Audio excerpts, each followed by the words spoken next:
hay-adda marka la soo gaabiyo magaceeda loo yaqaano ADI oo ka howlgasha qaybo badan oo ka mid ah dalka Soomaaliya ayaa maanta xafiis ka furatay magaalada Buuhoodle ee xarunta gobolka Cayn.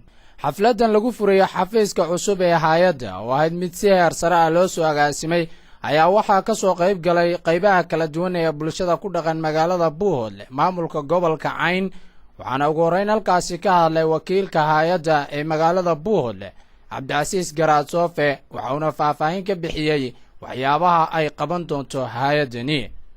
وصوب أنا أخذ جواب عين حفلت ولا شكاد ولا عيد ولا عيد يقول لي سيا جواب عين كفر دون تبرمجك بقالين كبرت الرجال كسبطالة يودف كسوق على الفيوزك ودك بريش عياش غير بوهون ببر عياش غير باي غير بقول بياض قصوجا برك هيد بحوي هيد الرجال على وش قدهم تأمتهم كبرت كلهم هنتي وهيد هذا بلوا الرجال عادي أقول لك الشغال كسوق حضر ولا اللي قلت شغال هيد وقامت هيد العداد وشغال سوق هيد متقالة يباها هيد الحوضورة ومتقالة جناحية وهيد الرجال وشغال سب الشيء القوة كلهم إن شاء الله دوالنا وحال أكدهم ترقبت كده وحيالها إبانت هاي هذا باللغة يقول كل قبضته. sidoo kale waxa iyaguna halkaasi ka hadlay qaybihii kala duwanaa ee munaasabaddan ka soo qayb galay.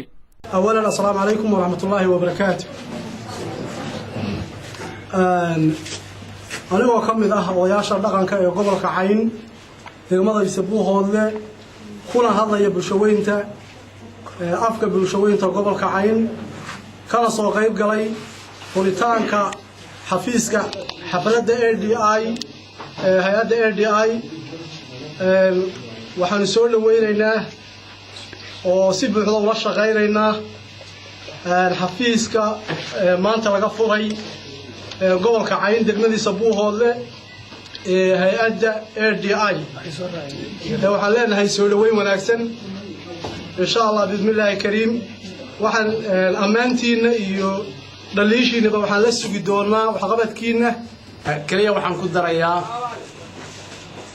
waana si wanaag aad baanu ugu faraxsanahay in laga furo xafiiskan cusub hay'adda ADI oo markii koobaad sida caliba sheegay ama dadka hore sheegay waana soo dhaweynaynaa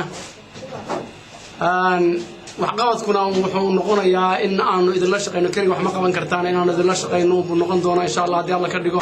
waxaana weeye cimrigaaga raagaagal dhalayar waqtiisa Buuhoodle hay'adihii inay yimaadaan waa nasiibkii annaguna waxaanu leenahay haddaanu nahay ururka hooyooyinka ururka dhalinyarada dadweynaha reer Buuhoodle waanu la shaqeynaynaa waanu dadaalaynaa nabadgelyada soo dhaweynta la shaqeynta inta waanu ballan qaadaynaa iyaduna waa inay la shaqeysaa. waxaan ka soo qayb galayaan waa hambaliyo idin hambalyeynayna hay'adda iyo shacabka iyo dhalinyarada ururka wanaagsan sida waxaan soo agaasintay wixii haatan dee odayaasha dhankooda waa insha Allah bismillah kariim waa la idin shaqeynayaa.